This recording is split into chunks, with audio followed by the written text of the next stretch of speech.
هذه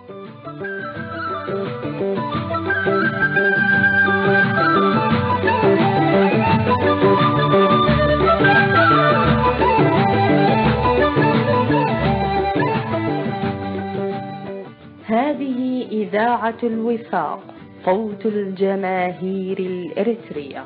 إذاعة الوفاق الوطني تابعة للجماهير الإريترية، وتبث برامجها من المهجر بواسطة الأقمار الاصطناعية كل يوم سبت من 8:00 صباحا إلى 9:00 صباحا بتوقيت أسمرة، إلى كافة الربوع الإريترية والمناطق المجاورة.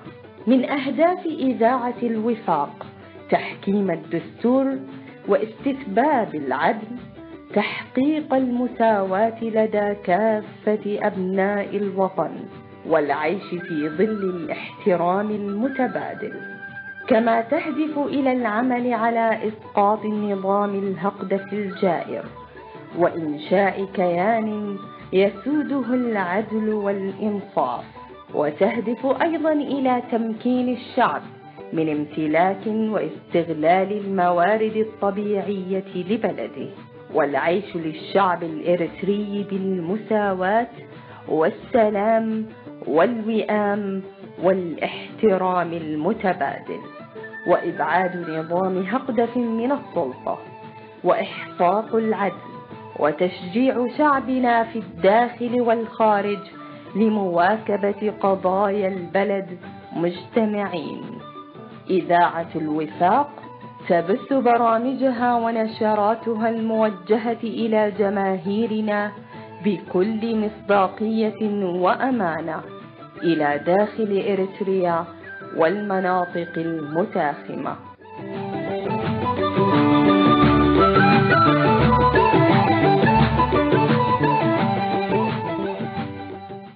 لحظة مواجهة الحقيقة يبدو أنها حانت.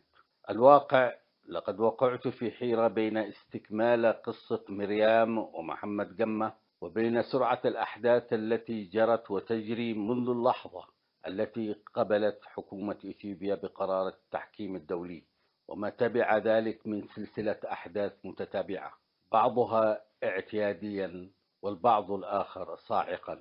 ولم تكن تلك الأحداث محصورة في خانة ما يقوم به المتصالحون عادة علنا أو سرا، بل شمل كل قطاعات الشعب الإريتري وقواه السياسية بمختلف ألوانها وأطيافها، وبالأخص قوى المجتمع المدني في المهجر وردود الأفعال المتباينة.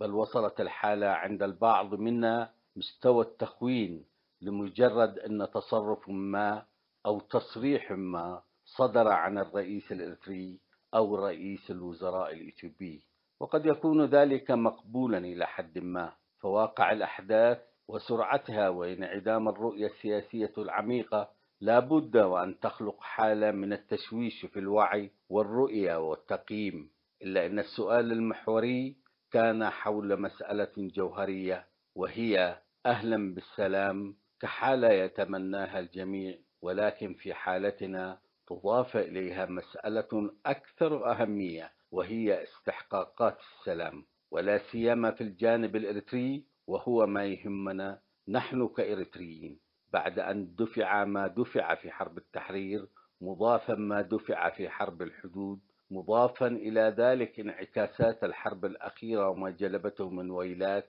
على هذا الشعب من عذاب وتنكيل وهجرة غير مسبوقة وغيرها من المسائل يصعب حصرها. إذن فسؤال استحقاقات السلام هو جوهر القضية ولب الموضوع، برغم التباين والالتباس حول هذا الاستحقاق. البعض يرى في إقرار الدستور، وهذا مطلب سليم، ولكنهم لا يشرحون لنا على الكيفية التي يمكن إنتاج دستور يستجيب للقضايا الوطنية الخلافية وما أكثرها. ومن سوء طالع التجربة الثورية في إريتريا أن مرحلة الكفاح المسلح وكل المرارات التي حملتها قد أوجدت واقعا جديدا على صعيد الوعي والممارسة في تجاوز عقبات الواقع الاجتماعي وتخلفه، وفي وضع الأسس لعملية الاندماج الاجتماعي وطنيا. ولكن ما حدث من فرض نهج وتصور وسلوك سياسي لمن استحوذوا على السلطة بعد التحرير عمق الشرخ الاجتماعي بصورة عميقة، ومحى ذلك الوعي الجنيني وطنيا الذي كان نتاج حرب التحرير والثمن الباهظ الذي دفع فيه. إذن فإن كان الدستور بحق أحد استحقاقات السلام، فلا بد أن يسبقه سؤال بحاجة إلى إجابة: كيف يمكن أن تضع دستورا معبرا ومستجيبا للقضايا الوطنية العالقة طوال عقود والشعب يدفع الثمن؟ باختصار، لا يمكن القبول بصيغة دستور يأتي جاهزا كما جرت العادة وما يتبعها من مسرحيات معروفة في عالمنا الثالث لكسب الشرعية. السؤال الثاني للاستحقاق مسألة سجناء الرأي والسياسيون المعتقلون والمقيبون قسرا جميعهم دون استثناء. ما هي الكيفية في معالجة هذا الملف وهو الأكثر حساسية؟ أولا، هناك شك كبير أن يكون هؤلاء على قيد الحياة. ثانيا، هل من الإنصاف لهؤلاء الناس وذويهم وللشعب الإرثي عامة أن يختم موضوعهم بالإفراج الفوري وكفى المؤمنون شر القتال؟ أما البحث عن وسيلة معينة تكون مقنعة لأهاليهم وللمجتمع ولإقرار العدالة حتى يتجنب المجتمع تاريخا أسودا ألا يتكرر الأجيال المقبلة. سؤال أطرحه للجميع لأن المعالجات التي يطرحها البعض تصيبك بالدوار، فهؤلاء بشر من لحم ودم وقع عليهم ظلم بين، لا يمكن اختصار حل مشكلتهم بوداعهم من السجون والعذاب والهوان إلى منازلهم على طريقة عفى الله عما سلف. هذا إن كانوا على قيد الحياة، أم إذا انتقلوا إلى جوار ربهم فالمصيبة أعظم. السؤال الثالث الاستحقاق هي شرعية السلطة نفسها في قرار الحرب والسلام وعقد الصفقات وتعطيل أبسط مقومات التنمية، إلى جانب عدم الحديث بالمطلق عن دخل الحكومة من استثمارات في مجال التعدين وصيد الأسماك والقروض والهبات التي تقدم بين حين وآخر، بينما السواد الأعظم من الشعب يعيش تحت خط الفقر لولا الإعانات التي تأتي من أبنائهم الذين هاجروا أيضا قسرا لإنقاذ أهاليهم من الموت جوعا. ما دفعني لطرح هذه المسائل بكثير من الوضوح هو الأخبار الواردة من أسمرة بأن النظام قد أعد جهابذته لصياغة مشروع دستور وصياغة مسودة لشكل وطبيعة السلطة مستقبلا. بالطبع سيكون صورة مسقرة عما هو قائم، ولكن بطريقة محسنة ملمعة لماضي السلطة، لأنه في مضمونه سوف يفرد مساحة واسعة لاستحواذ السلطة لمن هم في السلطة حاليا عبر تمثيلية معروفة، تصويت واستفتاء تديرها أجهزة مخابرات وحزب سوف يعاد إليه الحياة لهذه المهمة التاريخية.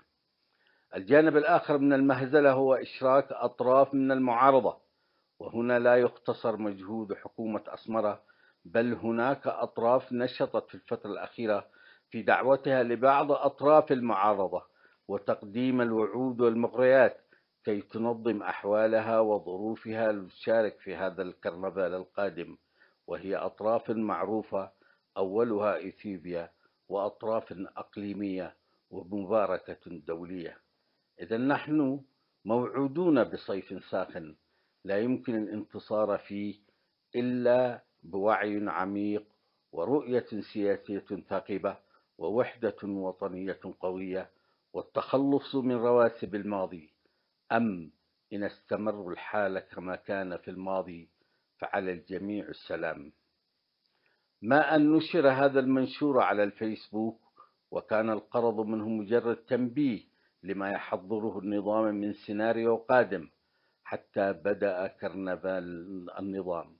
ولا أخفي أنني كنت أتوقع كمدخل أن يقوم النظام بحملة إعلامية واسعة الغرض منها تلميع الإجراءات التي ينوي القيام بها، ويعلن بعض الخطوات تجاه القضايا التي تهم البلاد والعباد، حتى وإن كانت بمعيار القطارة.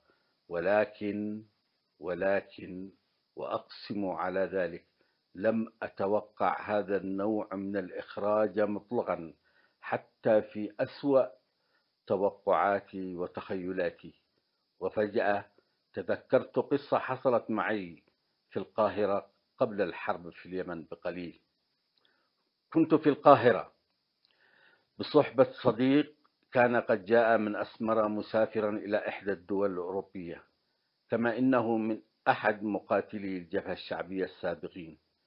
كثيرون من الأصدقاء يعتبرونه عميلا للنظام، وقد أخبروني بذلك مرارا، وكان ردي دائما: لا تخطئوا في حق الرجل، هو يعيش حالة من الحياد سواء مع النظام أو من يعارضون النظام، وهذه هي الحقيقة. كنت الوحيد الذي يعرف حقيقة قصة هذا الزميل وطبيعة مشاكله مع النظام، إلى درجة أن طلب إعفائه من الحكومة، ومن حسن الحظ أن طلبه قبل، ومن حينها قرر أن يعيش حياته الشخصية بعيدا عن الكل. وبحكم أنني سجلت لنفسي موقفا من القضايا التي كانوا يحاولون إلصاقها به، توطدت العلاقة والاحترام بيننا، وهكذا كان لقاءنا، وأقمنا في شقة واحدة. وفي إحدى الليالي وبينما نحن سائرون في شارع عرابي، صادفنا بشكل مفاجئ شخصين حين تتطلع إليهما يبدوان وكأنهما يزوران المدينة للمرة الأولى في حياتهما، فقد كانت حالة الانبهار والدهشة واضحة بشكل ملفت على قسمات وجه كل منهما. المهم حين شاهدهم زميلي صرخ بصوت عال اسم أحدهم، وهكذا التقينا. والقريبة إنهم حين شاهدوني ازدادت نسبة الدهشة والحفاوة بهذا اللقاء، وأصروا على أن نتعشى معا. المهم كان اللقاء محرجا بالنسبة لي، خاصة أنهم محسوبون على النظام، وأنا كعمدة سابق قد بدأت أرفع صوتي عاليا كمعارض للنظام. وزاد حرجي حين سألتهم هل إقامتهم ستطول، وكان الرد أيضا صاعقا حين أجابوا بأنهم سيغادرون غدا صباحا متوجهون إلى إحدى دول أمريكا اللاتينية لحضور مؤتمر دولي برعاية الأمم المتحدة ممثلين لإريتريا. وهكذا لم أعد أتحمل الجلوس والبقاء، حتى فاجأني أحدهم بسؤال قائلا: لمن تركتم البلاد؟ بعضكم في السجون، والبعض الآخر خرج هاربا بجلده، والبلاد تضيع.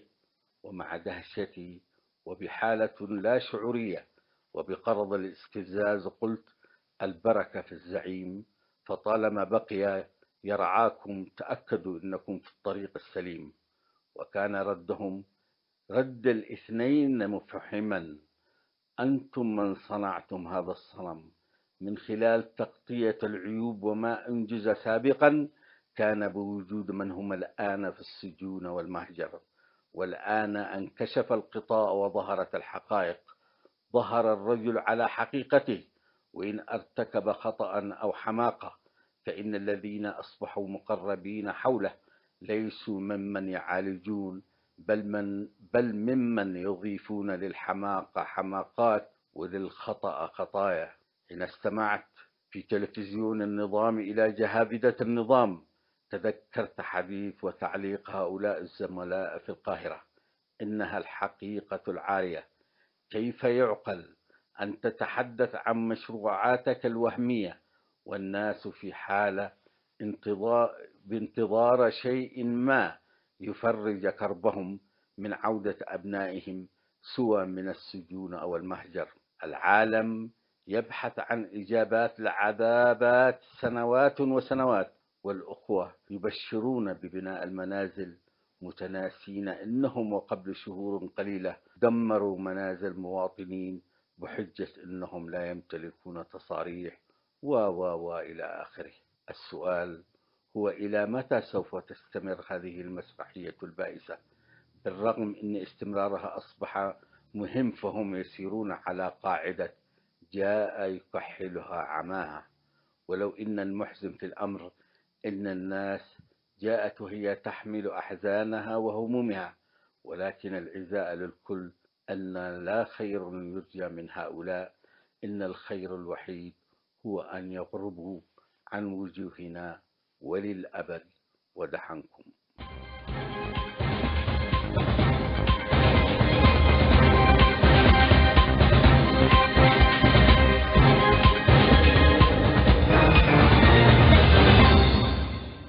بسم الله الرحمن الرحيم.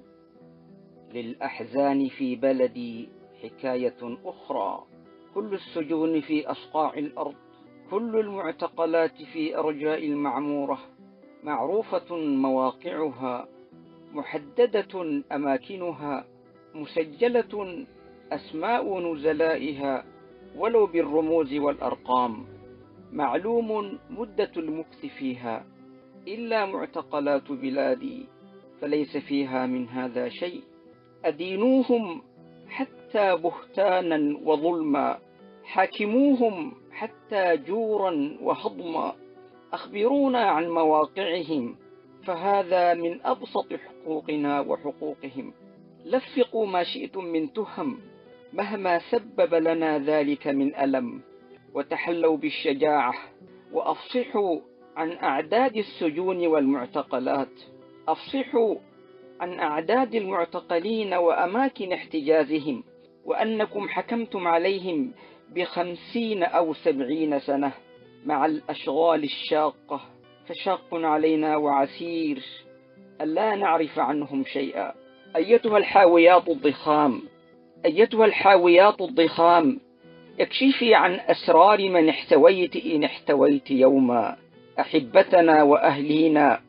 حدثينا أيتها الزنازين إن نزلوا عندك يوما، أخبرينا أيتها الصحاري والقفار إن مر بك يوما من افتقدناهم لأكثر من ربع قرن. أنبئينا أيتها المقابر إن كنت تضمين جثامين الشرفاء من أبناء هذا الوطن الأوفياء. لقد تبدلت أيها المعتقل ملامح شريكة حياتك، لقد تبدلت ملامح شريكة حياتك ورفيقة دربك وأم أولادك، وهي تنتظر عودتك. طال الغياب فمتى الإياب؟ لقد كبر الطفل وشاخ الأب، وماتت الأم وتزوجت البنت، ودرس الابن وأصبح طبيبا ومهندسا وتاجرا ومحاسبا وأستاذا جامعيا، وسافر الأخ واغترب، والكل ينتظر عودتك أيها المعتقل. تبت يد الذي أخفاهم قصرا وتب، تبت يد الذي أخفاهم قصرا وتب. حدثينا أيتها الشمس إن كنت ترينهم أو يرونك، حدثينا أيتها الشمس إن كنت ترينهم أو يرونك. أخبرينا يا نجوم السماء عن أناس انقطعت عنهم وعنا الأنباء. احكي عنهم أيها القمر، احكي عنهم أيها القمر. أخبرنا عن أحاديث السمر، عن حكاياتهم معك وحكاياتك معهم. أسمعنا أيها السجان شيئا عنهم، أسمعنا أيها السجان شيئا عنهم، عن ملابسات اعتقالهم، عن جرائمهم، عن المحاكم التي خصصت لهم، عن محاكماتهم وما تمخض عنها، عن أوقات اعتقالهم، عن إدانتهم، عن السجن المؤبد، عن إعدامهم، عن تاريخ وأماكن ووقت اعتقالهم. قل عنهم شيئا أيها السجان، قل عنهم شيئا يشي بشيء من الحقيقة إن كنت تخشى من قول كل الحقيقة. قل لنا شيئا عنهم أيها السجان، قل لنا شيئا عنهم أيها السجان.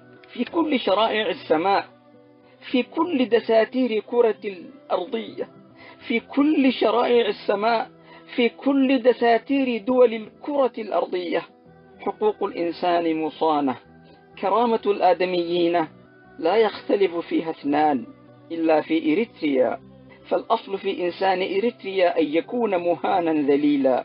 يتسلق زوار الليل جدار منزل تلك الأسرة الهادئة في تلكم المدينة الوادعة. تأتي الخفافيش في جنح الظلام لتأخذ من تشاء إلى حيث تشاء، ولا يجرؤ أحد على الكلام. أيعقل أن تمضي 26 عاما على اعتقال عدد من المواطنين ولا تعترف الحكومة باعتقالهم ولا بمعرفة شيء عنهم؟ أيعقل هذا؟ أيحدث هذا في هذا القرن؟ نعم، يحدث هذا في إريتريا. نعم، يحدث هذا في إريتريا. دكتور وتكرن بمناسبة يوم المعتقل الإريتري.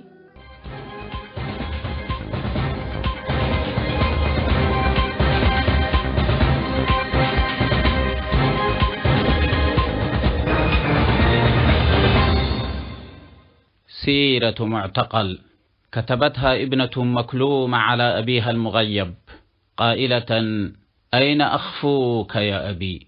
الشيخ الجليل على حسن آدم الزوز. ولد والدي في منطقة قام التي ترقد في حضن روراجلندي الشامخ، حيث عاش طفولته بين تلالها ومنحدراتها ومزارعها وتربة أرضها الخصبة وخلاويها العامرة وأهلها الطيبين. وكانت ولادته في عام 1953. بدأ تعليمه بحفظ القرآن الكريم في منطقة قام، ثم انتقل إلى قرية وازنتت عندما افتتح معهد عنسب الإسلامي، فالتحق به طالبا شرعيا، وظل في نفس الوقت يحفظ كتاب الله تعالى، حيث كان شديد التعلق بالقرآن الكريم. وعندما انتقل المعهد إلى مدينة كرن بسبب حرائق وازنتة المتكررة وتعرض المعهد وشيخه إلى الاعتقال والتعذيب والتهديد بحجة مساندة الثورة الإريترية، انتقل أبي كذلك مع المعهد إلى مدينة كرن، حيث أكمل المرحلة المتوسطة، وكان ترتيبه دائما الأول أو الثاني في جميع مراحله التعليمية. ثم ابتعث إلى المملكة العربية السعودية بمعهد الحرم المكي الشريف، وأكمل فيه دراسته بتفوق كبير، ثم التحق بجامعة المدينة المنورة كلية الشريعة، وأنهى دراسته فيها في عام 1982 بامتياز درجة الشرف. وقد عرض عليه مواصلة الدراسات العليا فزهد عنها، وعرضت عليه منحة داعية في إحدى البلدان الأخرى فرفض، وعرض عليه بعض الأصدقاء العمل في دول الخليج فلم يرق له، وقال لا بد من العودة إلى البلد حيث يحتاج إلينا أهلنا. التحق فور عودته مدرسا بمعهد عنسب الإسلام الذي تلقى فيه تعليمه الأولي، كما أصبح إماما في مسجد عبد حباب، حيث حباه الله بصوت ندي يعمر القلوب بنداوة القرآن، وكان يلقب بسديس إريتريا. وكانت خطابه ودروسه وكلماته ينبوعا يتسلل في قلوب الشباب ونورا يضيء جنبات كرن. أكتب هذا الكلام نقلا عن من تتلمذ على يد أبي وعن والدتي الكريمة حفظها الله. وكم تمنيت لو كنت أستمع إلى تلاوة أبي ودروس أبي ونصائح أبي وحنان أبي، لكن حرموني منه، خطفوه مني وخطفوا طفولتي. في يوم 14 من أبريل في عام 1994 جاء مجموعة من العساكر إلى بيتنا، والشرر يتطاير منهم، ودقوا علينا الباب بعنف.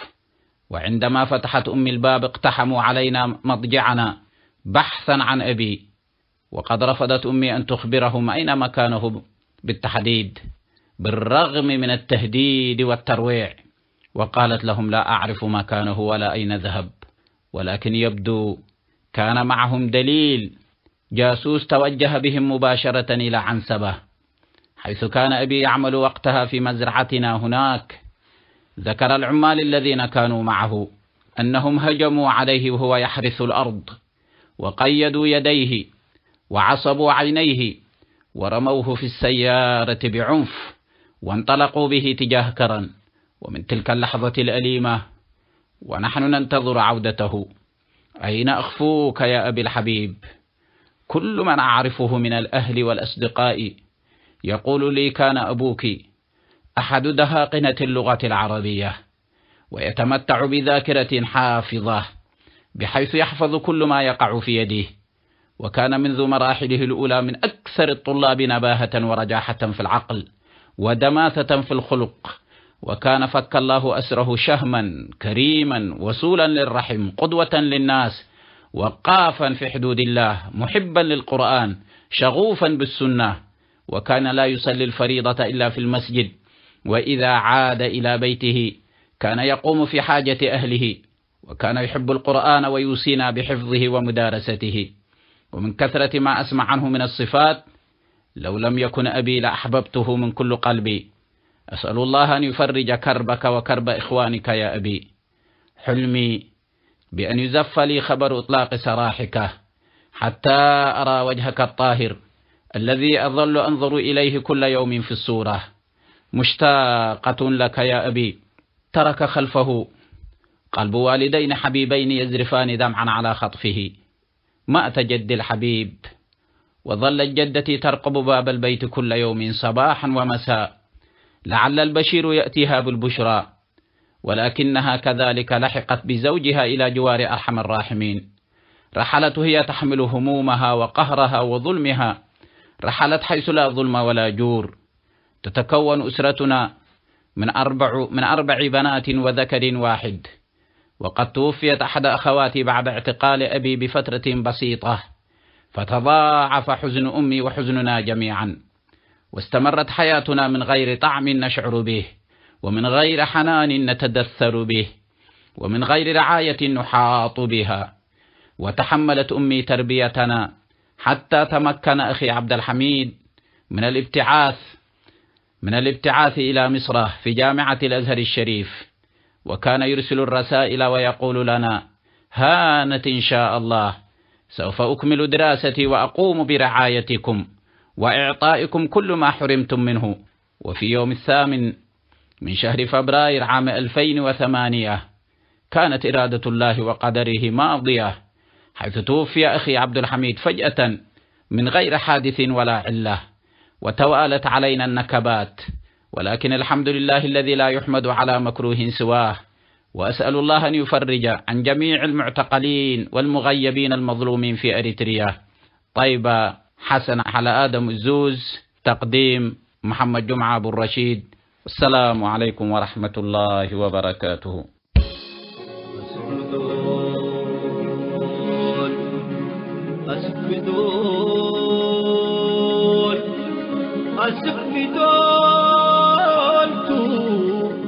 فره ومدانان واسكدولتو حشاشات وسكي منه يا أمان اللي شعبنا للرحمة اللي شعبنا اللقبته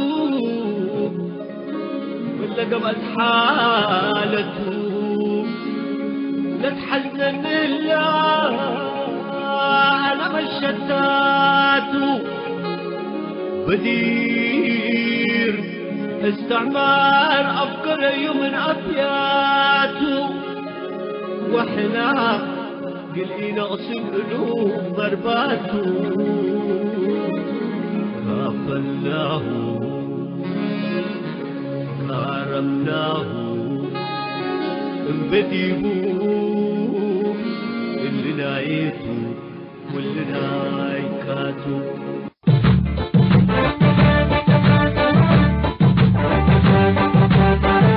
مستمعين الأفاضل، إلى هنا وتنتهي بث برامج إذاعة الوفاق المعدة والمقدمة لهذا اليوم. باسمي ونيابة عن أسرة المحطة أشكر حسن متابعتكم، على أمل اللقاء بكم يوم السبت القادم إن شاء الله تعالى، ودمتم في رعاية الله وحفظه. هذه إذاعة الوفاق، صوت الجماهير الإريترية.